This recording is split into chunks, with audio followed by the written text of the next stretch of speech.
State Line Records is teaming up with Generation Exit Records and 31 Records to kick off the summer with one of the hottest splits of 2025. Experience the raw power of Generation Exit's newest EP, Stay Alive.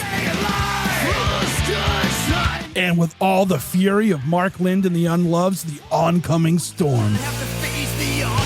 On June 6th, Austin meets Boston to scorch the earth when these two juggernauts collide. Pre-order the 12-inch vinyl now at StatelineRecords.com and prepare yourself to stay alive for The Oncoming Storm with Generation Exit and Mark Lind and the Unloved.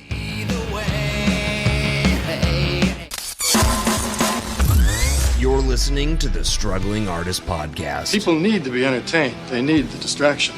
With your host, Trev Allen. I wish to God that somebody would do something to block out the voices in my head for 5 minutes.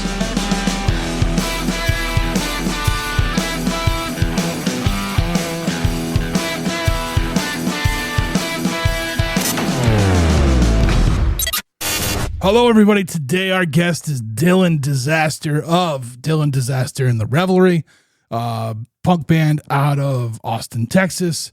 Stick around to the end of the episode to hear a song off of their album, All Roads.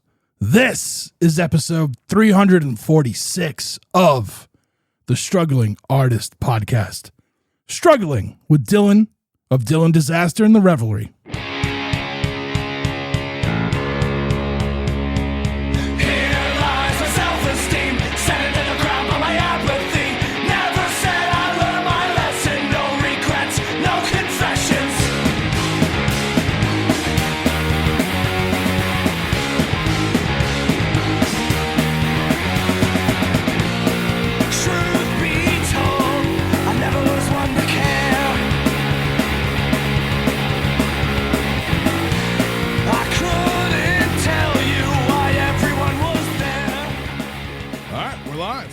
Well, we're on. I always say live, but we're not live.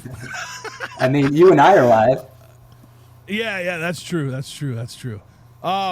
Yeah, so I appreciate doing this. As I said just a few minutes ago, I discovered All Roads through. So I have a record club that's like a subscription service, and one of my members, he always takes pictures of every record he buys, and he has I wish I had like that dedication, because I try to do it, and like I'm not really good at taking pictures, and I'm not really good at social media, you know what I mean? So but he had I think it was when All Roads came out, he had gotten it on vinyl, and there was something about the cover that like drew me in, and I was like, what's this? And he was telling me about you and the record, and I was like, all right, I'm gonna check it out, and it blew me away. It absolutely blew me away.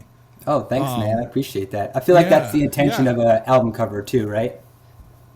Yeah, to draw you in. I think so. I mean, I think you got to use everything, really. You know what I mean? Like even like if I was to go on your Bandcamp and I'm like, oh, this is that album cover. Let me look at it, and then like I see the vinyl, like that black splatter on the white. I'm like, oh yeah, you know? Oh yeah. Like it's almost like we got to get it just for that, you know? For sure, man. So like last year there was, I feel like last year was a big year for music, especially in like the punk rock ethos or just in rock and roll in general. I feel as far as independent music, and every year, you know, all these podcasts, they all do like their favorite albums of 2024 or 2023 or whatever year they're in. Yeah. And I made my list, and like we capped it, and I was like, there's so much more I want to talk about. So.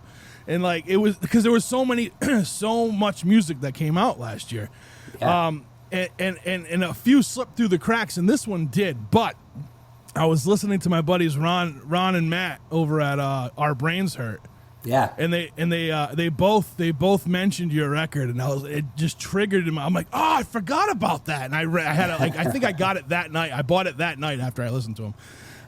Yeah, man. Awesome record. Those guys are great, by the way. You know them, great. right? I know. I know Matt. His band Savage Remains and my old band Knockin' Bones played together. So cool. Those guys are awesome. And I didn't even know that we were on their list until I listened to your podcast and you tagged us and mentioned it. Because apparently, because they're pretty bad at social media too, apparently, because I don't think they mentioned that they did that at all. Yeah, the three of us are old heads. You know what I mean? Yeah, You know I what mean, I'm the same way too, man. No doubt, no doubt. So, I tell me a little bit. Like, you're in Austin. I am in Austin, Texas. Yeah. Yeah, tell me about what the music community is like in Austin. I really don't know much. I know it's like a big like comedy scene now, I think, over there, right? Yeah, I mean, there's definitely a lot of comedy going on over here, but there's so much music. You know, I'm from New York, Long Island, New York. I lived in California. I lived in Portland. And just comparing those few places that I've lived, Austin's music scene is just so huge. There are so many musicians here. I mean, they call it the live music capital of the world for a reason. I honestly can't think of another place in the world where there's just so much music consolidated in one place, and such a variety of it too. Like, there's punk rock, there's honky tonk, there's hip hop, there's psych rock, there's rock and roll. Like, it's just all over the place, and there's always music going on. It's a really good place to be if you want to be playing some music, for sure. Yeah. Now, does everyone like kind of like, you know, go out for each other? You know what I mean? Like would you see people at like a psych rock show, like at a punk rock show or anything like that? Because like I feel like those communities kind of happen too, like where everyone's just like they're just pumped for live music, right? It doesn't have to be like, as long as you're making art, people love it, you know? Yeah, there's a little bit of that, but there's definitely like. I mean, I wouldn't say division, but there are different scenes, you know, certain people like there's hang out in certain places. Yeah, and especially as far as like venues go, there's only a handful of punk rock venues that we really play at, and a handful of like, you know, venues for certain things. I mean, honky tonk and country music's huge here, so there's places for those guys to play all over the place. Right. So there's a little bit of the mixing, and like musicians are just friends with other musicians, so we go out and support each other all the time. Right on. I was trying to think of Texas bands that I know of, and like I know of like I think there's a couple in the San Antonio area, or at least there's one guy I know in the San Antonio area who's in some awesome bands over the years. And then I think I found someone on Threads from Austin, a band called Lindsay, I think. Not familiar with them. Yeah. So there's a lot. I mean, I you know, again, in Austin's it's not a small city either, right? It's a fairly large city compared to a lot of these East Coast cities. Yeah. There's for sure, man. It's pretty big. Some of the bigger like punk rock bands from here, Riverboat Gamblers, Crumb Bum, Starving Wolves are out doing the thing. Okay. Born to Lose I didn't know was a big Riverboat. band. Yeah. Born to Lose. I was thinking of Chris actually from Born to Lose. Yeah. You know Clink? Yeah, a little bit here and there. I met him through a friend because of this stuff. You know what I mean? So cool. And in his new band, you know, I've listened to his new band, and I the record club that I have now. That I was a member of. Oh, Mark Lind, right? Okay. Yeah. So the record club that I have, like, it was Mark's first, and then he was closing up shop, and he asked me to take it over. So like I got like, you know, I learned about like Nowhere Bound because of that. You know what I mean? Like a lot of. I was in Nowhere Bound. Were you? Oh, that's awesome. Okay. Yeah. All right. Right on. So what brought you to Texas from Long Island? Also, I want to say, like, one of the things I had mentioned when we were talking about your record on that episode was like it had an East Coast vibe to it, and I didn't know if that was because of like, you know, you like went to Jersey and you know, you to get it like produced or whatever, but like that makes sense that you're from the East Coast. You know what I mean? Yeah, I mean, I'm from Long Island, so like I spent the first 20 years of my life there, so I'm very influenced by that East Coast sound, man. Bouncing Souls, H2O, Movie Life, Silent Majority, Kill Your Idols, stuff like that, man. I just grew up on it, so it's just a part of my writing. I can't, like, even though I wanted to escape it, I don't think I could. But I also do think that just being in Asbury Park with Pete just kind of had that essence, provided that essence of it, you know? Yeah, it puts a little magic on there. Yeah, for sure. Right on. So what brought you down to Texas? I was a bit of a nomad in my early 20s. I left Long Island when I was 20 years old. I moved to California. I lived in Portland. My brother and I and a friend bought a school bus, and we lived on a bus for a little while. And then I kind of just wound up in Austin, and I just made so many friends here, and it just felt right. Like, so immediately, and there was such an opportunity for me to be playing music here that that I just stuck around. It's weird when that happens, right? So I pride myself on I was a bit of a nomad myself and like just a wanderer, you know. Mm-hmm. And when I moved, but I stayed mostly in New England. Like I went down south. I've been to like, you know, I went down to North Carolina, Tennessee. I was in Pittsburgh for a bit, but like when I moved to Massachusetts, like I kind of like just like felt something here, you know, and like I left and then came back. You know what I mean? So it's like it's not like I left and like went back home to Rhode Island, like to the bottom of Rhode Island by Connecticut. No, I went back to Massachusetts. Like to me is my home. Like I get what you're saying, where you just kind of feel that. You know what I mean? Oh yeah, I mean it's just a different vibe over there, and like there's definitely like a sound too. You know, like Menzingers and Gaslight Anthem and fucking Bouncing Souls and Dave House and all that stuff. It's like a sound there, you know. Yeah, for sure. Yeah. So all right, so let me ask you this. Now, in like 2015, I see you have like solo albums out, and then now you have the Revelry. Were you like solo for a while and just kind of like making your way into it, and then decided you wanted a band, or were you just always looking for like the right band, you know? A couple of things, really. I mean, in 2015, I was playing in like 5 different bands. Buried Cities, Knocking Bones, Nowhere Bound, Street Lions, and then I was also like kind of starting to do my solo stuff. It was just like a time where I was just doing everything I possibly could, you know? And so the solo stuff was kind of on the back burner, just like some extra songs I had. And then around 2017, I started writing my second record, Remission. And then when that came out, I wanted a full band experience to play these songs, which I hadn't really done with my music before, my solo music.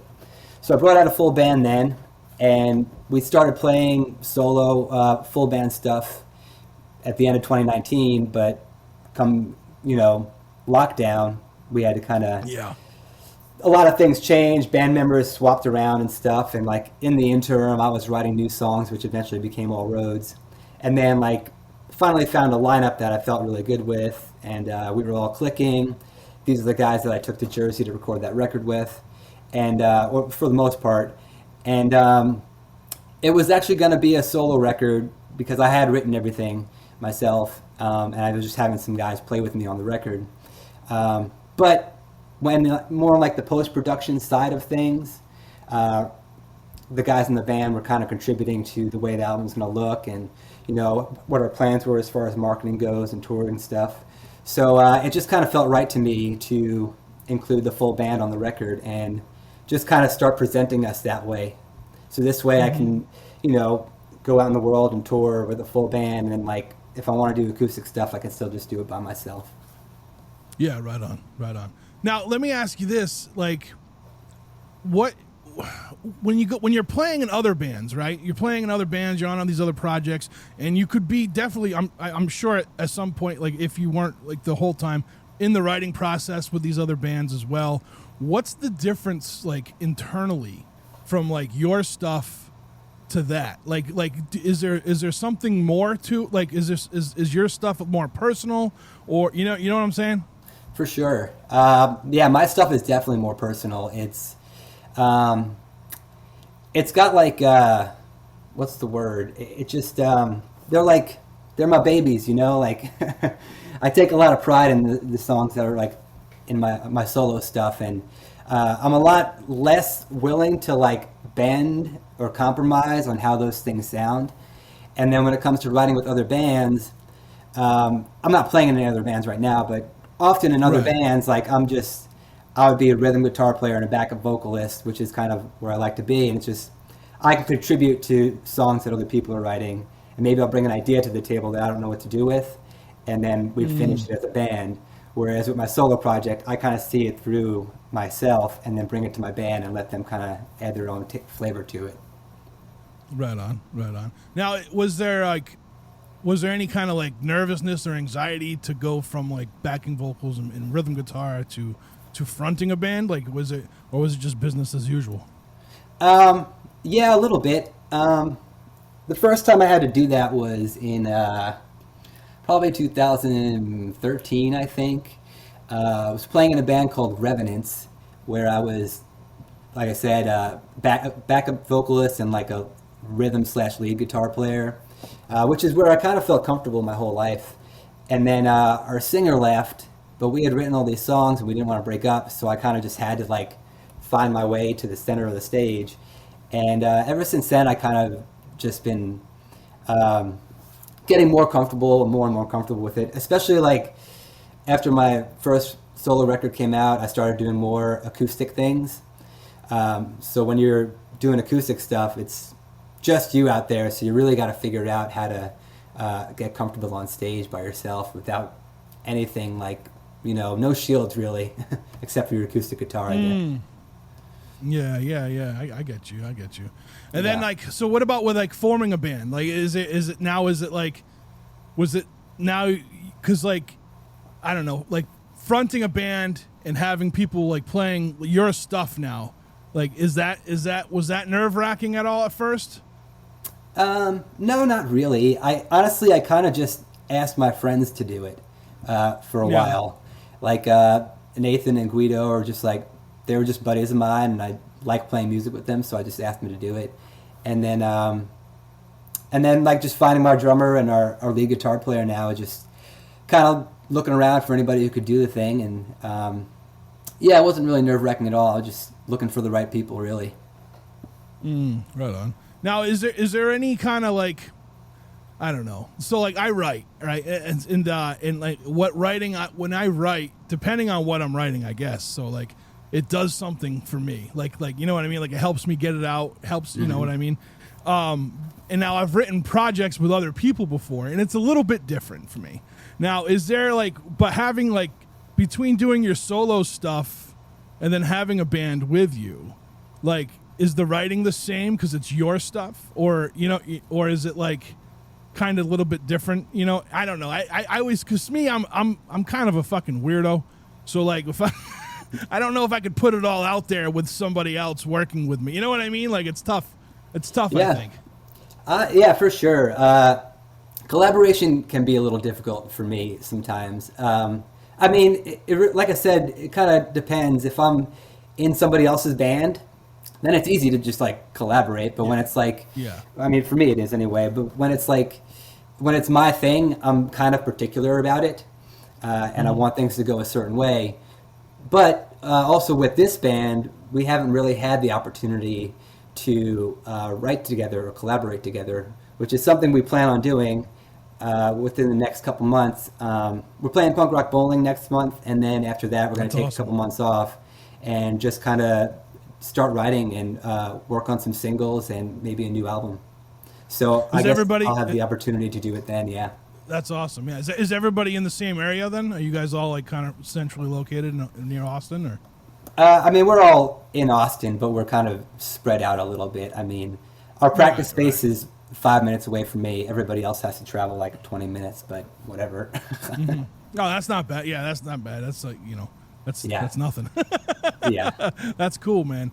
That's cool. It seems like just listening to the album, like it seems like you're having a lot of fun. Like there's a lot of anthemic going on in the songs, and it's funny. I was listening. So today I was listening to I'm sorry, I forgot the name of the first record you put out, the solo one.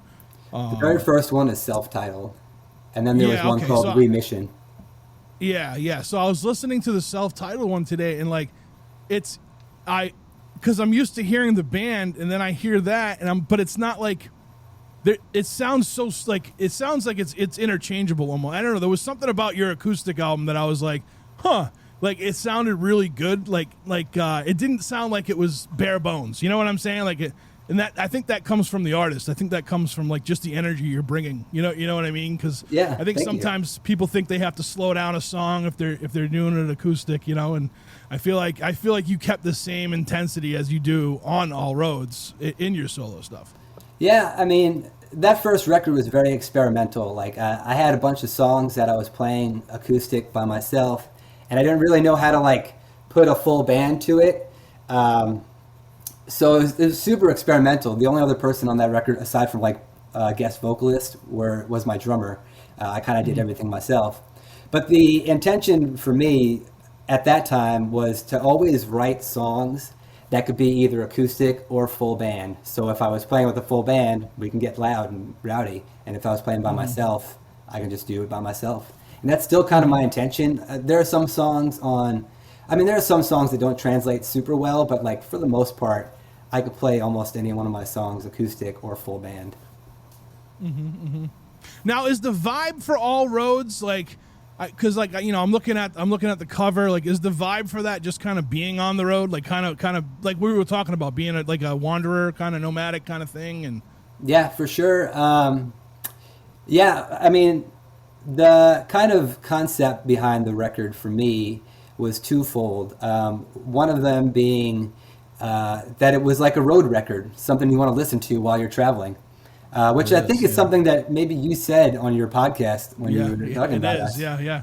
And I was this guy gets it. yeah. And like I feel like the songs are like the perfect length for like a road tripping song. I mean, a road tripping album. You know what I mean? Like, yeah. Because like I dig it. I mean, there's a lot of that theme in like the songs themselves too, like well traveled and like weather. They're all talking about things like using the road as a metaphor, basically riding shotgun, obviously. And there's also the song Betty and Her Boys is about the school bus I lived on. But that's also like about traveling and being a nomad. So yeah, it's definitely about like being on the road. And then the other thing was, it's thematically kind of about, where we are in life, where we've been and like where we could go and all the roads that are open to us, the possibilities. Right on. I like that. That's kind of like how I like lived my life. It was just kind of like, you know what I mean? Like you can get to the end result on many roads. Like, growing up, we're told like, well, at least my generation, like this is the one way you got to do this. And you know what I mean? Like get married and you have the kids and you go to college or you get the trade. Like, and I kind of like, I never really like felt comfortable with that stuff. You know what I mean? And like, For so sure. I traveled, and then like I happened to get the opportunity to start a business that allowed me to travel. So like, I mean, it was just like, this is it. Like, this is what I want. Unfortunately, due to like gas prices soaring in like 2022, I had to close that business and then go back to like the normal working world. But I felt like I completed it. Like I completed that part, that chapter, if you will. You know what I mean? Sure. And it's probably still inside you anyway, right? Yeah, I get that itch, dude. I get that itch, and I'm like, oh, yeah. Oh man. I'm gonna burn it all down and get on the road. Fuck it. I want to say this too about the record. It's when people like I kind of hate like when people kind of just put like genres on things and like, because honestly, like this is a great punk rock record, but it's a great rock and roll record. Like, thanks. I used to use, well, I don't think they're a band anymore, but like Red City Radio, like to me, like they were one of the best current like rock and roll bands. Like it doesn't matter if it was like in this. So this album, what I'm saying is like this 12-track album, this on All Roads, is like a great rock and roll album. Like I don't think when people hear punk rock, they kind of like think of one kind of thing, and it's like no. This isn't that. Like this is a great rock and roll album, and I just wanted to bring that up because I don't think I mentioned that in the last thing when we were talking about the record, but it just is. It's something you can just put on and just like kind of like just bob your head to, man. Like the whole thing. Like even if you've heard it for the first time listening, you're gonna feel it, and you're gonna start. You know what I mean? Like that's what makes a good rock and roll record, I think. Thanks, man. I really appreciate that. That's awesome to hear. It's always been difficult to put myself in a box in the genre. Like when people ask me about my band, I'm like, I'm a songwriter, so like it's rooted in songwriting, but like I'm punk rock at heart, like it's my thing. So like it definitely has like a rock and roll feel to it. You could say that about bands like fucking Hot Water Music too, and like The Bronx is one of my favorite bands. Like they're a rock and roll band, but like they're still kind of associated with punk rock, so you don't know really where to put them. Yeah. I mean, I think there's a lot of bands like that, and I just For like sure. because like I don't know, because like a lot of people a lot of people I know, they just like they call me like the punk rock guy, and I'm like, it's more than that, dude. Like, Yeah. you know what I mean? Like, I'm like, don't pigeonhole me, you know. But like, I know like my train of thought is punk rock thinking, which is like something that I think to me it's normal thinking, but to some people it's different. You know what I mean? But like you get Absolutely. what I'm saying? Like Absolutely. that's where the whole wandering thing came from. Really, like I didn't want to do what everyone else was doing. I didn't feel like that was for me. Like I was willing to put it out there and try something different. You know what I mean? And I think that's that's one of the big things, like with punk rock music. Like I'll say, like I'll hear something that it won't sound like a Fat Records band or something, but I'm like, that's punk rock. Like they're doing something different that they want to do, and they don't care like if it fits an aesthetic. You know what I mean? You know what I'm saying? Absolutely, and it's funny how that changes too, because like when I was younger, talking about my first record, I was worried that it wasn't punk rock enough. Like writing an acoustic record, I was like, I don't know if it's punk rock enough, and like I felt it was like uncomfortable because I hadn't done it before. But I had friends telling me like, dude, it doesn't sound like it, but like it's punk rock because it's just who you are, and that kind of stuck with me. And ever since like my friend told me that, I kind of took that with me. I'm like, I could just put out the music the way I want to. It's going to have like that punk rock heart in it. I just think it's kind of part of my sound and just who I am. So I don't think it's any less punk rock because there's acoustic guitar or cellos in there. Yeah. Oh yeah. There's all sorts. I get excited when I hear different things too, man. Yeah. But yeah. But I know I think it's important to have like I said, to have these conversations about it's punk, but it can be punk rock, but it's also like rock and roll. Like this is like and if you I've said it 1,000 times on this podcast. Like rock and roll was underground music. It was.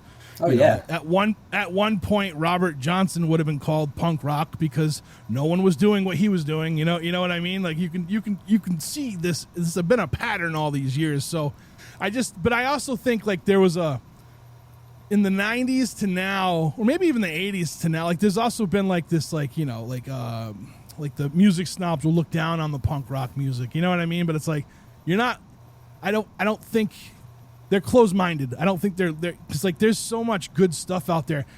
I was someone that like I was always like, I'm not really a big country fan, but like I'll find something that sounds good. You know what I mean? Like people need to relax with with their like hard nose and their, you know what I mean, like with their rules. There's no rules to this, you know. I think that's something else too, like that I've kind of figured out as I've gotten older, because when I was younger, like if it wasn't punk rock or hardcore, like I wasn't interested in it. I was like, I don't want to listen to that, whatever, it's not. And then as I've gotten older and like explored more things and expanded my musical horizons, I'm like, I'm into all kinds of shit now, and like I'm very open about like sharing that stuff. Like it's kind of liberating, actually. Hell yeah. That's why it's one of the things I like about doing the podcast, because it's like I find musicians that I like, and I'm like, okay, I'm gonna interview them. I'm gonna try to interview them. You know what I mean? So hell yeah. we do some genre bending around here, but like you always get, I don't know. It's just I think people need to look at too many subgenres maybe, unless you're specifically wanting to be that subgenre. Like it's just rock and roll. Come on, it's like, it's just music. It's just like I would call a lot of like hip hop. I'd call that punk. Like what they were doing was punk. You know what I mean? Like a lot of that stuff. Like and it's all it's all there, man. That's all. It's just crazy. So tell me about like some of your influences. Like what were you listening to? I don't know how old you are. You look a lot younger than me. So I'm 40. Okay, we're close. I'm God damn it, I look terrible. Thanks. You look great, man. Look at that salt and pepper, killing it. Yeah.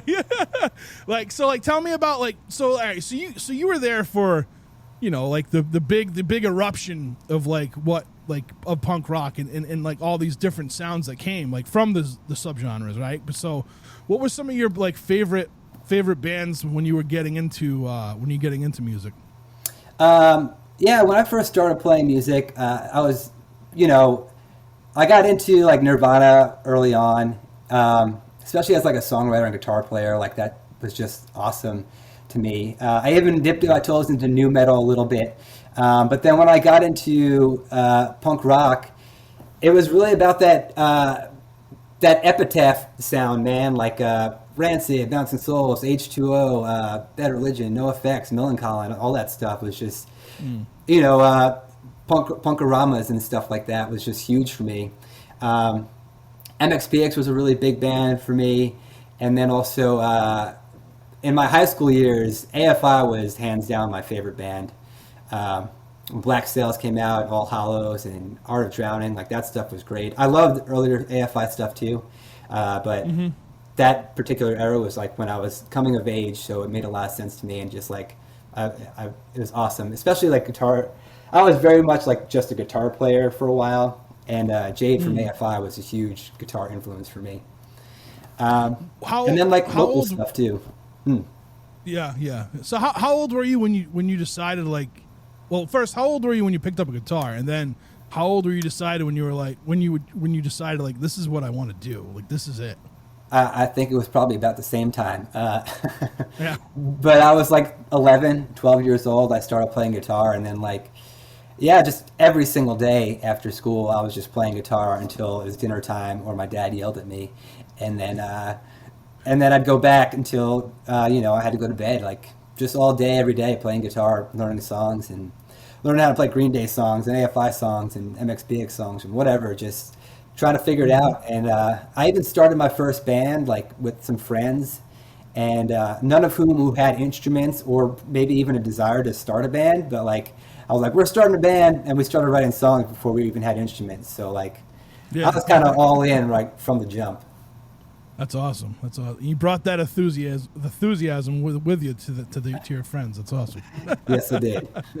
That's cool, man. That's cool. And then now I want to ask you this. So like I said before, I write and everything. Like when you started writing your own songs, like were you kind of like, I don't know, like when I first started writing, like it was very much like I write dark shit, and I still do, but like I'm a little more accepting of it now. But like I was so like, I remember the first time I read like Henry Miller, and I was like, I'll never be able to do what this guy does. I'm just gonna give up. Like, was there any kind of like trials and tribulations for you, like an internal battle on whether or not you should be doing this or anything like that? No, not really. I've always, as far as like lyrics go, I've always been a writer. Like even when I was just a guitar player, I was often writing lyrics and vocals for somebody else to sing. I didn't really want to sing. I just like playing guitar, but I really, really like writing lyrics and vocal parts. I think that's kind of when the songs come together. So I've been writing lyrics and stuff like that since, around the same time, 12 or 13 years old. And no, there was never really like a conflict of whether I should be doing it or not. I just kind of always did it. Yeah. You're smart. I stopped for many years and it fucked me up. I don't think I could stop, man. I honestly just love writing lyrics and vocal parts. It's probably my favorite part of putting songs together. That's awesome. So do you start there, or do you hear a melody first in your head? It's different with every song. I mean, sometimes I'll hear a guitar part and I'll like, that'll be the seed and it just turns into something. Sometimes it's a vocal melody. Sometimes it's a chorus line. Sometimes it's even just a song title, and then I just take that and run with it. That's awesome. You said punk rock bowling coming up? We're playing punk rock bowling on May 23rd. We're playing one of the club shows with Teenage Bottle Rocket, Make War, and Public Serpents. Yeah, that's awesome. And then you just came back for some touring recently, right? Didn't we talk and you guys are getting on the road or something? You heading to Europe? We were in Germany for 2 weeks. Oh, wow. How was that? It was good. I used to tour there a lot before the pandemic. I was touring with Nowhere Bound. I did a couple solo tours out there. And then, my other band, Buried Cities and Knockin' Bones, toured there once or twice too. So I was touring Germany a whole lot, and I hadn't been back since 2019 was the last time I was out there. So when All Roads came out, me and the boys were like, we want to start doing some touring. So Germany was just one of the things that was top of the list for us. Aside, it was Japan. Then we did a little Gulf Coast thing, and then we just did Germany. There you go. Is the rest of the band, have they toured before too and everything? Was this like this wasn't their first rodeo or anything? No. Well, Guido, my acoustic guitar player, my bass player, they've done plenty of touring before. My drummer and lead guitar player are pretty new to touring, from what I understand, or at least like bigger 2-week long tours. You know, they've done like out of town gigs and weekenders here and there, but nothing like going to Japan for 2 weeks. Yeah. So the full band has been. How long has the full band been together officially? The Revelry Was it came right out before the pandemic? Yeah, 2019. But like I said, there's been a lot of changes since then. And this current incarnation has been together for a couple months, I guess, because we got a new lead guitar player. Oh, nice. And then, so after Punk Rock Bowling, you said you guys are going to take a little time to start writing music together. So maybe a new album in 2025 or 2026? I mean, 2026 is probably more likely, to be honest with you. Yeah. I'm not going to lie to you. Like, after listen, like, All Roads is great, and I love it, and I want more. You know what I mean? Thank you, man. Yeah, I appreciate that. Yeah, it's, man, putting out a record takes a lot of work. I'm sure you know. It takes a lot of time and effort and money to make those things happen. So we're talking about doing we're talking about getting together and writing as many songs as we can. So this way, maybe next year we can do some splits with some people. We can release some singles, and then maybe even do like a little EP or something in 2026. And then maybe while that stuff is coming out, we can start working on what might be the next record. Oh, awesome! That's awesome. Yeah, that's cool. Now, are you guys on a label? Or you guys put this out yourselves, or? We put it out ourselves. Travel Well Records Put it out yourselves? Is my thing. Yeah. All right. Cool. Now, of course, it goes with the whole roads thing, right? Travel Well is like one of the first acoustic songs I wrote for my project. It's on my self-titled record. So, but I will also say that the last record that came out, we did do it ourselves, but we also had some help from other record labels. 31 Records out in Houston, and then Ring of Fire Records in Germany helped us out too. That's awesome. Yeah. Now, is there so you're booking all your shows yourself, and you're using your contacts and all this stuff, right, to get all this in? Yes, sir. Very DIY. Yeah. It's a lot of work, man. It's exhausting. Yeah. I bet all the stuff I do, I sit there and I think about like time, and I'm like, God damn, I have like technically I have like 3 full-time jobs. Yeah, dude. It's when we got back from Germany, I mean, we got back on the I got back April 2nd, so like we haven't really done shit since we got back, even though we should be preparing for Punk Rock Bowling, but like I just I needed some time. Like, we've been fucking going hard since All Roads came out, so I needed like a week or two. Right on. Yeah. No doubt. So, and you know, you guys know that y'all know what you're doing. You know, if you didn't think you could take that time, I'm sure you would have been like, all right, we gotta cut this short and do the thing. You know what I mean? So yeah, that's awesome, man. I am still sending text messages to the guys so we can have band practice as soon as possible, because it's damn near impossible to make that happen. So if I'm not like on it trying to make it happen, then it'll never fucking happen. Oh, I get that. I get how that goes. Sometimes I have a small team with me with the podcast now, and like I went from doing it myself to having one person, and now there's like a couple people involved, and I'm like, it's weird because like I never want to be overbearing, you know what I mean? Because I just feel like I'm always overbearing, so I'm like, I try not to, and then it's like, you know, but everyone's great, luckily. I had an old boss who told me, I was like, you know, because he was like, I always thought he was a good supervisor or a good like manager, and then he told me like the trick was just to find people that made you look good. So I happen to stumble across a pretty good team. You know what I mean? Oh, nice. That's I might take that with me. Yeah. Right on, man. Yeah, man. So, I mean, so you got music. You guys gonna start writing some music. Hopefully, do some splits. Maybe an LP later in the future. You got some shows lined up. you guys are out there doing it, man. And like I said, All Roads is such a good. I mean, the reception must be great out there, right? Like, I mean, you selling records while you're on the road and everything. For sure, man. Yeah, people are very. We got a lot of positive response about the record, man. People were really stoked about it, absolutely loving it, and I couldn't be happier about that, man. It's just we put a lot of work into making that thing happen. So to hear people tell me that they really resonate with the record means a lot to me, for sure. Yeah, dude, it's good job, man. It really is. Like I get excited about a lot of music, but like when I can like just sit there again, like and to be like this isn't a, like, and I'm not trying to stroke your ego, but this is an important rock and roll record. You know what I mean? Like, because like we need, I think just more of this. We need more of this kind of thing. Like I said, because I don't know if Red City Radio is doing anything anymore. And like there's bands like that, like you were saying, like Hot Water Music, like the guy, like you're out there doing this thing, and you're making this music, and like you can't really pigeonhole it. You can't. I don't care what anyone tries to say. You know what I mean? Yeah, for sure, man. I'm all right with that, though. I've accepted it. Like, this is just my lot. That's cool. This music is just who I am. It's how I sound. Like, and that's enough for me. Yeah, and if anyone wants to fight you on it, you'd be like, "Look, I got a 4-minute song." You go over the 2-minute limit, right? But yeah. So all right. So Dylan, man, where can people find you? Where can they find you in the band? Where can they find your music? Man, we're everywhere on the internet. You put in Dylan Disaster, I will pop up. Facebook, Instagram. That is true. Instagram is our preferred social media. Obviously, we're on Spotify, Bandcamp, DylanDisaster.com, DylanDisaster.Revelry.com. Pretty easy to find.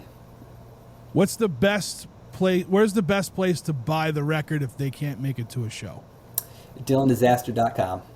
Okay. /merch. /merch. All right. I'll make sure there's a link to the website in the show notes. All right. Right on, man. So, hey, listen, when you got new music coming back, hit me up, dude. I want to have you back on. You bring the whole band if you want. You know what I mean? Absolutely. Whatever you want to do. My bass player loves chatting, so I'll have him come with me. Right on. Yeah, man, the door's always open to you, Yeah, I appreciate that, man. Yeah, man, and congrats again on an outstanding album. Thank you, sir. I appreciate it. All right, and that's the show. I want to thank Dylan again for being today's guest on the Struggling Artist Podcast. In the show notes, you will find links to Dylan Disaster and the Revelry. I want to thank Chris Chavez, Jeff Bousquet, and Aria Rad for being part of the Struggling Artist team.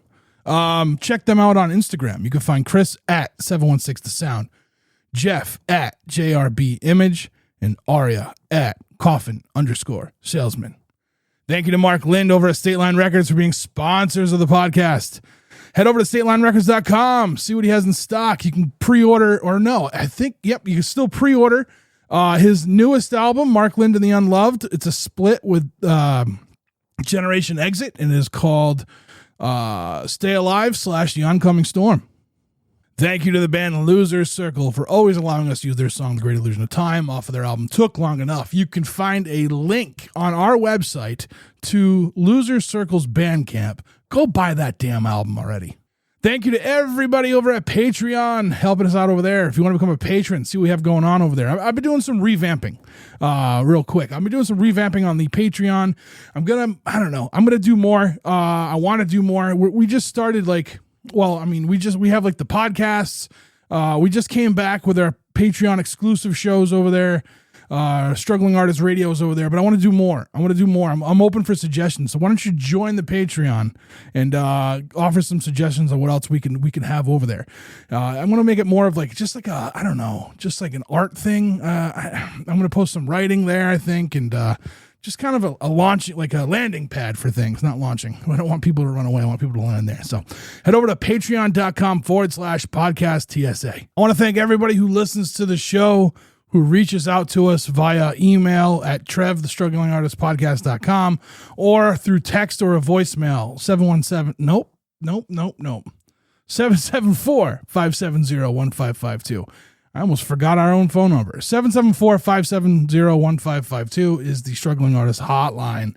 Text or leave a voicemail for us. Let us know what you think of the show. It is much appreciated. We're going to get out of here with a song. Dylan was cool enough to give us one off of Dylan Disaster and the Revelry's latest album, All Roads. The song is called Glory. Until next week, take care of yourselves. We'll talk to you then.